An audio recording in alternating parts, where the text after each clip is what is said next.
आज अभी कुछ देर पहले भारत के वर्तमान प्रधानमंत्री श्री नरेंद्र मोदी जी ने एक जबरदस्त फैसला लिया।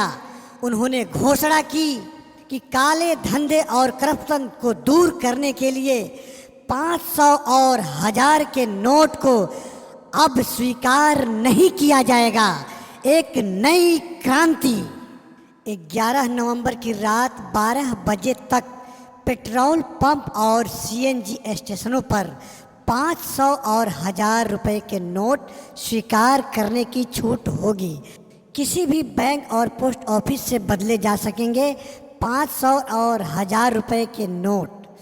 10 से 30 दिसंबर तक 500 और 1000 रुपए के नोट बैंक में जमा कराए जा सकते हैं। 9 और 10 नवंबर को कुछ एटीएम बंद रहेंगे। शुरू में कुछ दिनों तक 2000 रुपये से अधिक की राशि नहीं निकाली जा सकेगी। आपकी धन राशि आपकी ही रहेगी। आपको कोई चिंता करने की ज़रूरत नहीं है। सीमा पार के हमारे शत्रु जाली नोटों के जरिए अपना कारोबार हमारे देश में चलाते हैं। करोड़ों भारतवासी जिनकी रग रग में ईमानदारी दौड़ती है, उनका मानना है कि भ्रष्टाचार, काले धन और आतंक के खिलाफ निर्णायक लड़ाई लड़नी चाहिए। आप जानते हैं कि हवाला का उपयोग आतंकियों ने हथियार खरीदने में भी किया है। चुनाव में काले धन की चर्चा कोई नई बात नहीं है।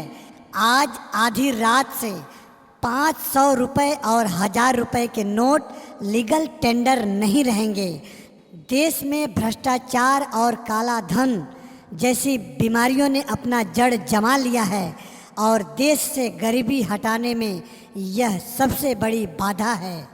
हर देश के विकास के इतिहास में ऐसे क्षण आए हैं जब एक शक्तिशाली और निर्णायक कदम की आवश्यकता महसूस की गई है। प्रतिदिन एटीएम से मात्र 2000 रुपये ही निकाले जा सकते हैं और प्रतिदिन बैंक अकाउंट से 10,000 रुपये तक निकाले जा सकते हैं और पूरे एक सप्ताह में मात्र 20,000 रुपये ही आप निकाल सकते हैं। जो व्यक्ति 30 दिसंबर तक 500 रुपये और 1000 रुपये का नोट नहीं जमा कर सकते हैं, उनके लिए सरकार ने एक और प्रावधान निकाला है। वह 31 मार्च तक अपने आइडेंटिटी प्रूफ के साथ पैसा जमा कर सकते हैं।